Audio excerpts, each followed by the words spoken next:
Hello everybody, welcome back to Sprueverse, my scale model universe, people of Earth. It's a brand new build on the bench today.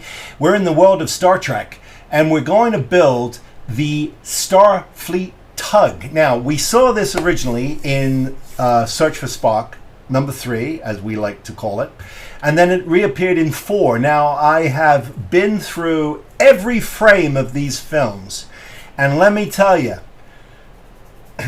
don't try to use it as reference material because you're gonna be very disappointed. In 3, it's a quick flyby when the ship is coming back at the top of the film into dock, and in 4 it's at the very end. So those are the 2 reference points. This is an image. I think this is the best image we're going to get, but that's what we're building. And it's a very cool kind of retro thing, and this comes from I discovered it at Wonderfest this year. I wanted one. They were sold out, but George over at Timeslip Models sent me an email and said, "Hey Phil, I got him. I'm sending one your way." And I said, "Thank you so much." And he did, and here it is, and here we are, and we're going to build it. So this is, again, from timeslipcreations.com, timeslipcreations.com, and I'll put the address in the description below. So what do you get? Well, you get a box, and in the box are a whole bunch of pieces, very nicely wrapped. I've taken everything out because this is not an unboxing. This is a building. And we don't do that around here. But well, I have from once in a while, but I'm not an unboxer. You know that. And so you get this piece of paper, and it gives you a basic sort of layout of what the kit looks like. These are not instructions, however. It does show you where the fins go, and it does show you some decal placement. You do get some decals, and here them's are, right here. And if I get us closer, we can see they're very nicely done. The deltas are both facing the same way, so you either have the skill to be able to recreate this and flip one for yourself, or you just turn this around and it's on the wrong way, but we just simply won't tell anyone. And it's a resin kit, and not without some of its issues, because it does need some cleanup. And I've said this before, if you're going to do a resin kit, if you've never done resin before, you really need to pick something that is maybe 1 or 2 parts and is a little chunky, so that you can get used to it. A couple of things that I do want to share with some of my subscribers who have never done it before and maybe want to try. You're working with resin. So please, if you can take the pieces outside to sand them up and clean them, please do so. If you are inside, be in a well-ventilated area, use a respirator, please. You do not want to breathe in resin dust at all. Bad, bad, bad. And then, do a dry fit and make sure everything is sort of working. If there are any parts, because these molds get used many times, and sometimes, there are parts of the mold where things just don't, they're not crisp anymore. And I'll show you some examples of that. Not to denigrate the kit whatsoever, but to demonstrate what we have to do. And this is part of the challenge of building any kit. There are parts we have to modify, change, add to, augment, and this is one of those things. But I can only share with you the experience of what I've got, and this is what I'm dealing with. This is what's in front of me.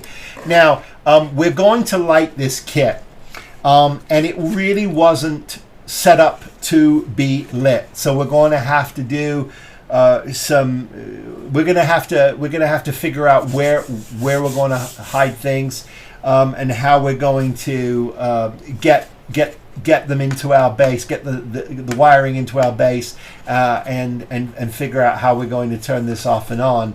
But it's going to have some engine lights. which will probably be breathable reds is probably what I'll do. It'll have some cockpit lights, and it's going to have it's going to have some running lights, and I think that's what we're going to get. Now I have been going through the model, but there's no way to take an inventory really. The only thing you can do is kind of lay out everything out and try to figure out where the parts go, and then try to see if it makes sense. And then of course in this is your piece of vacuum-formed which makes your cockpit glass. It's very nice. A little bit of cleanup to do, and there's a little bit of trimming to do, and that is one of those things where you have to be super careful, because we do not have a buck, so we can't make more.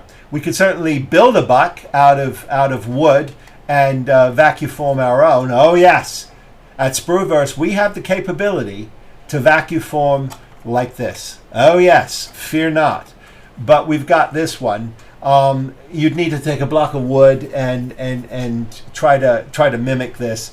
There's other ways to do it too, but anyway, just be careful, and then you'll be fine. But we do have to trim it. So I'm going to leave this. This is the only thing I'm going to leave wrapped, because as sure as I'm sitting here yapping to you, I will scratch it. That's just because that's the way I roll. I'm very capable of scratching things. Okay, so there's this this piece here, and it's actually three pieces. It's your cockpit front. It looks like it's some rear engine parts, and there's a put on here as greeblies, but they're definitely landing gears from a plane. But I think they're just there for decoration. But we have to trim all this out and cut it. We've got to do some sanding. There's an intake vent here that goes on here. There's a fan blade that goes in there, and I'm thinking that maybe this goes on top like that. I'm thinking, not sure. I'm going to have to figure it out. But those parts need to be cleaned up.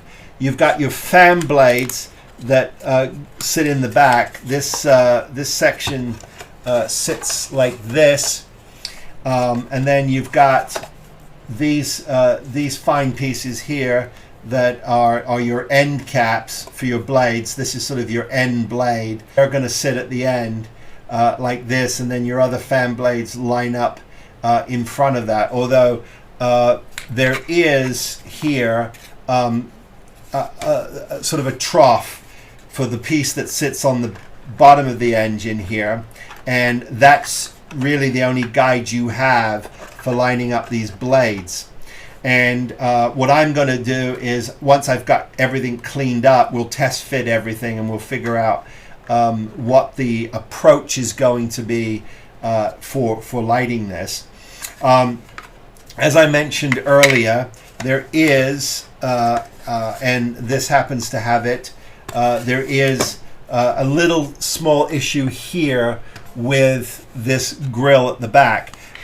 You're able to see the grill through this top piece, and it looks to me like it has to be cleaned out. The centers of these have to be cleaned out. However, when you flip this over and you see the underneath of it, you'll notice, if I can get this into focus, there. You'll notice that these ribs that form the grill, they've lost in the molding of this. This is probably, I don't know how many times the mold has been used, but these kind of, bless their hearts, they just ran out of poop, and they don't work anymore. So we're going to trim these, and we'll find some replacement grills for them. I don't know whether we'll just be doing one or whether we'll cut the whole thing out and just replace the grills, period. But it depends. From my perspective, it's probably a lot easier just to go ahead and cut the whole thing off and put my own grills back, so that's nice, crisp and clean, because otherwise you're just going to be spending a whole lot of time digging out and cleaning out for no reason. So there's there's also a little bit of flash that needs to come off of this, and some things have to be sanded down, but there's nothing outrageous. And it is it's a fun scale. It's a fun scale. So, but we've got some cleanup to do. So that's what I'm going to do. Here are all the pieces. You saw the decals, and you saw the piece of paper that comes with it, and you've seen the cockpit. There it is. Just a quick jump in here on dry fitting, because there are some issues. Now, always to be expected with a garage sort of resin kit, you're going to get issues, and they can all be rectified with Bondo and resin putty and everything else. But this one, again, with no direction, so I'm just, I'm flying by the seat of my pants here. But there are these engine cowls that go to the back of the ship. Actually, I'm sorry, I apologize. This is the front of the ship. These engine cowls are the actual front of the ship, and the idea is they're going to sit like this, and then you've got the sort of the scoops. Here's a scoop, and they're going to sit on the end like this, and you can see that is sort of the basic shape that we're looking for there. And we will get there. However, I wanted to just point out a couple of beautiful things to you, and that is that there isn't any way I can get these to sit down nicely without doing some serious sanding. And when you start to sand, you just can't put stuff back. Now, there's a good side and a bad side. And I'm seeing an opportunity to drop it a certain way, which I'm probably going to do. So there's a sort of an inside and an outside, and curiously there's a step. And if you sit the cowling, I'm calling it, on the step, it lines up quite nicely. If you try to remove the step,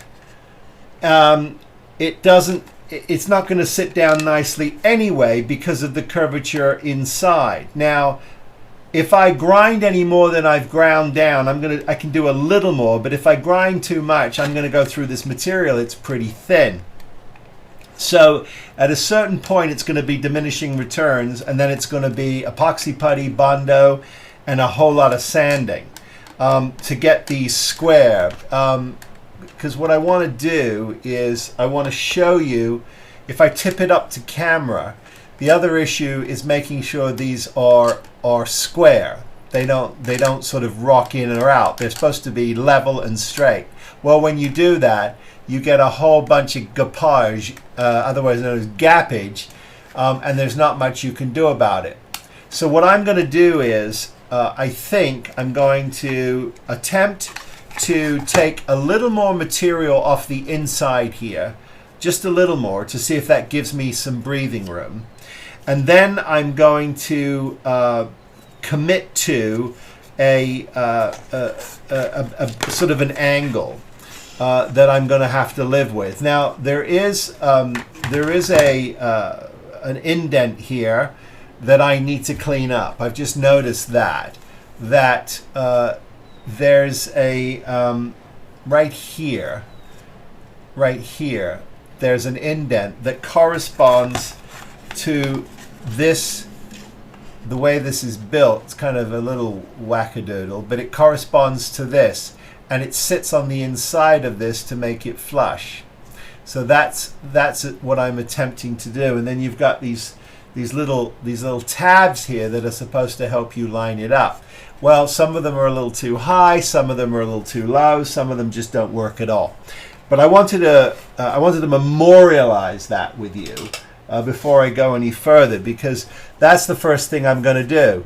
I'm just going to make sure that works before I do anything crazy. Now, fortunately, I've got some wonderful things like my light curing putties. You know, we've only had these things for the last few years. We haven't, you know, we didn't have these things 10 years ago. So it's a lot easier now to clean up some of these things. But these are conundrums. And if you're not careful, they're just going to look wackadoodle. So that's the first thing I'm going to do before I go any further is see what I have to do to line these up. Now, the other thing I have to do is I have to make sure I get some holes. I've got to drill some holes in here. I need to drill a couple of holes in these in the back here of these of these. There's going to be a tube that sits in here, but I need to drill something in here because that's how I'm going to get my wires through for my lights. So that's another thing that I have to think about. Okay. Well, I've done the best I could under the circumstances, and I just don't want to go any further. But what I do want to do at this point is I want to mark these left and right so that I put them back exactly where they should be. And then what we're going to do is we're going to go to town on just cleaning this up. I don't want to do anything to the top until I know these are clean, because this is the only point where I'm going to actually be able to work on these relatively simply. So I'm going to mark this one as left, and I will put a little L in there, and that will live on that one, and I'll give this one the name, the IW right, and I'll put a little R in there. And so now I can set about sitting these in and then cleaning them up, because they're going to take a lot of cleaning up. I'm going to do the best I can to get these lined up, but at the end of the day, I'm sort of stuck with what I'm stuck with, and I want to get these as square as possible. Now, they're not terrible, but they're not perfect, and it is going to require a little bit of love, but that's okay. There's these caps that will go on, and that will hide all the ugliness on this end. They'll go on like that, and then the other end is really sort of a dark sort of, we'll paint those black in there. You won't really see anything. So I think we're good there. Okay, so I'm ready to sort of let these sit down after I've given them a little coat of Bondo. I've got some cleaning up to do, as you can see here, and I don't want to attach these until I've done that. I can get this seam a lot nicer, and there's a little bit of work I have to do on the inside of this. So this piece right here could do with a little cleanup. So I'm going to work on those, but that will take care of these scopes. And then I won't have to worry about that. Curiously, when I hold it up and I look at the profile of this, there does appear to be an inboard and an outboard. Now, I will say that, and you do have to be careful here that I don't get too clever, because I'm noticing that when you reverse these, and they don't sit nicely, they don't sit level, but when you reverse these, you do get a nicer profile. However, getting that lined up is not going to be, I don't think it's going to be fun, but I think that is probably correct. Good job, I saw it, right? Okay, so let me remark those with my trusty Sharpie. This will be the 37th time that I've given them a mark, but that's okay. That's what it's all about.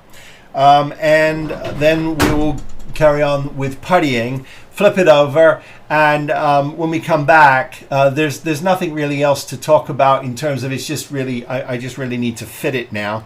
But we'll quickly dry fit it next before we carry on.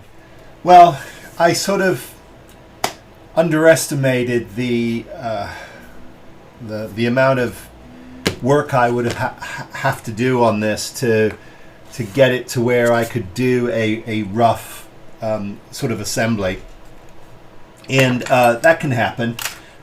It's just one of those things where, you know, you think you've got a handle on something, and you don't. Certainly I didn't. Okay, let me just sort of bring you up to speed with a couple of things. I've been working on these forward-facing, I'm calling them scoops, for part of the engine. I'm sort of thinking they're maybe part of the induction system or cooling system or something. I have no idea how this thing works, but I have been sort of chipping away at it, and I've been trying to clean it up. I've got it relatively square now when you look at it. However, I mean, you do have to get it into sort of position here. When I hold it like this and I bring it towards you, we can see a lot of it, but we can't see all of it. I'm going to try and get you a little closer, but I'm trying to get these square. But one of the issues I've got is that it's not sitting nicely, and it's not creating flush. Now, you know, obviously with some epoxy putty and some other stuff, we can definitely get this into shape, but I was hoping that we would be a little more kind of there. And one of the issues that we've got with this is, if I can get you, well, let me see if I can get you closer on the close-up camera. There, okay. I think you're in focus. One of the issues is that there's a tab here, and this tab represents the forwardmost facing part of the of this scoop. Okay, and I've cleaned these out to the best of my ability, and the idea is that tab is supposed to fit in here, and then this whole piece sits down, or is supposed to sit down very nicely onto the back of the engine and slide into place. Well, it's not doing that, and one of the reasons why it's not doing that is we've got some high spots here, and here. It's too high. Now I've got some ability to start grinding this, but when you do start grinding it, what I've noticed is that if I grind it too far forward, then you'll lose this shape. It'll just become flat. Now, you'd have to really hurt your neck to look in there. So what I'm going to do is I'm going to make a little mark, and I'm going to take, since you can't see it, I'm going to take the front of this down a little bit and see if we can't seat this a little flusher. So I'm going to work on that. But I wanted to share this with you because it's all part of getting the resin to where you can, where you can seat things properly, and then figure out what you need to do to putty it up, bondo it up, to get it where it's looking nice and clean. But you do want to try and make an effort to get it as close to what the designer entailed. Although, you know, one of the drags is that when these molds are used over and over and over again, they do wear out, and that's when you start to get wackadoodleness. I have been able to put back these grates, and I'm very happy with that. And I did that simply with some small pieces of strip here that I used and that worked out really well because now it's nice and clean, and I didn't spend the rest of my life trying to clean that up. It just wouldn't have made any sense. But then what I'm thinking is one of the things that I'm going to, when I set the top cover on here and lay it down, there is this. It's a very odd setup. I don't know. So what I'm thinking is do I put a piece of mesh in here like this? And I'll show you, just to give you an idea of what I'm thinking. I lay this down here, and then what this does is it does give you another dimension here. This piece is probably a little too small. I might have to get a bigger piece if I want to do this, but I just wanted to show you that if I add some mesh to this, I get a very interesting kind of grading going on. Or I could actually add just take that out and add some detail in here, maybe some greeblies, maybe some pipage. I don't know, because we don't get a shot of it, so we don't know. So it's dealer's choice, really. But I am trying to work on all of these things so that the more I can do to prep this, the less I'm going to have to do to whip this into shape with putty and Bondo, because I really don't want to do that if I don't have to. So, okay, I'm going to continue to work on this. I am going to take a little more off these sides, as we discussed, and see if I can get this to sit down. And then what I need to do then is I need to get a coat of primer on this desperately. So that's what we'll do next. Okay, reporting for duty. I think we're okay. I think we're going to be fine. I've ground this down as I said I would on top, and it is seated nicely now. And it's as good as it's going to get. And everything is relatively square-ish. So that's what we've got. Now, they are slightly angled in. I'll try to make sure that when I permanently seat these that they look kind of like that. And I am gonna have some gaps, but it's not the best fit. But that's why we've got putty. But I'm gonna call that a result, and then I'm gonna now putty the rest, because I've got the ability to do that, and I don't want to remove these little marks. I could actually trim them down just a little bit, but I don't think it's necessary. They're just pins to indicate where it should be, and I think they're spaces. So I don't want to remove them. If you can see here, these spaces, and there's no real reason to trim them, because the I don't know what to call this. I'm going to call it the engine canopy. Sits on it quite nicely. So by the time I've got one side in, and I kind of gingerly put the other side down, I think we'll be fine. The one thing I have to remember is to make sure that is as flush as it can be. Before I try to push anything else down. But when I push it down, it's interesting. When I do push it down, let's make sure I'm on the right side, and I am. When I do push this down, it's a little cattywampus. But I think I'm going to try and get the outside line as clean as I can, because that's the bit you're going to see. You're really not going to see the inside line. But that's what I'm going to do, and then I'll make sure that one looks pretty square, and then I'm going to have to get in there with some putty and some filler, but that's okay. That's what that's all about. Okay, so this now, the only thing I need to do now is give 30 seconds of thought to the center of gravity, and I think it's probably about here for me. And the reason why that makes sense is because it needs to be in this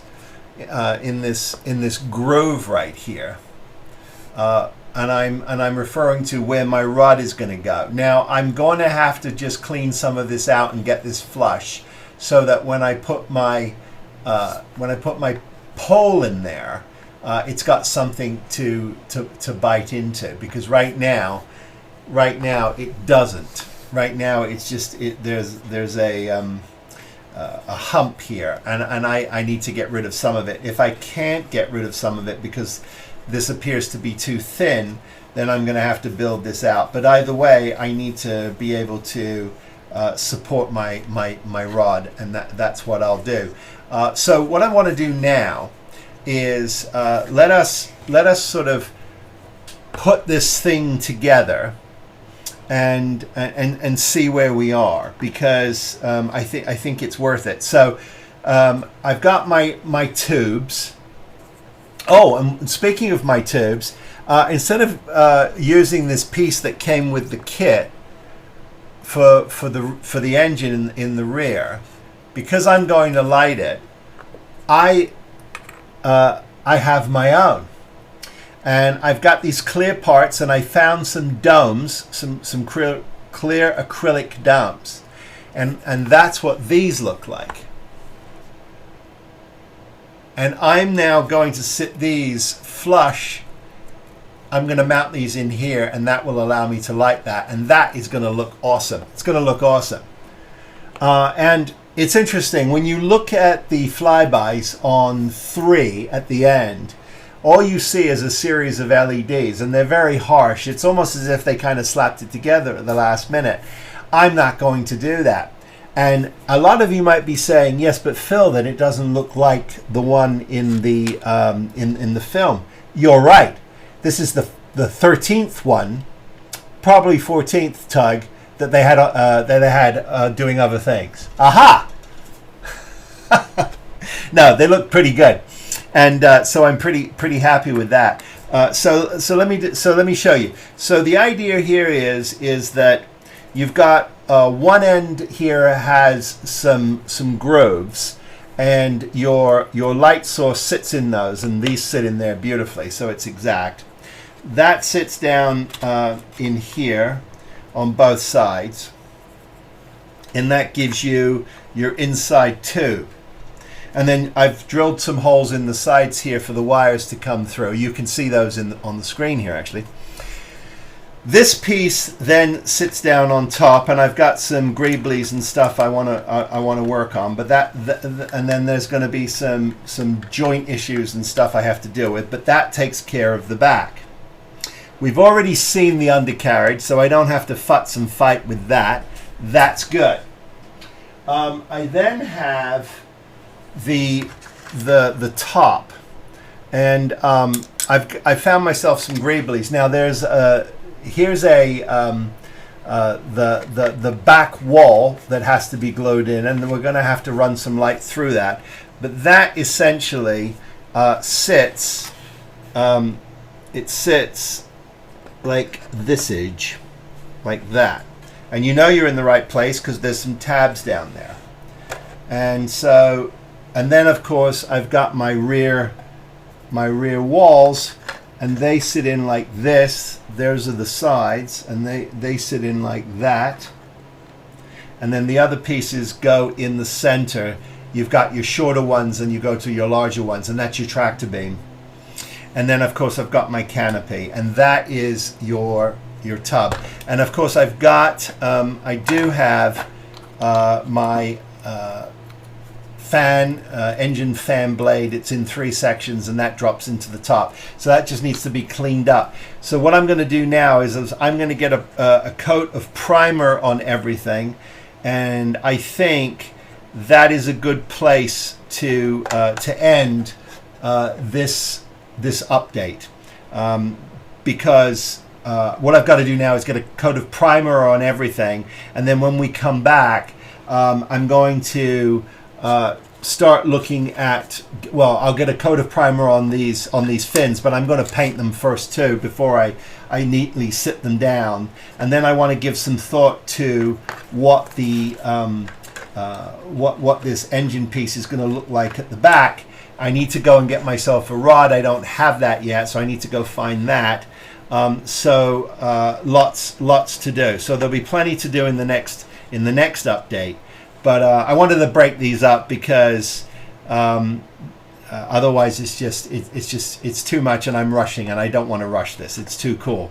Okay, and then of course I've got the cockpit piece here, which will also need to get primed, and then that sits in here.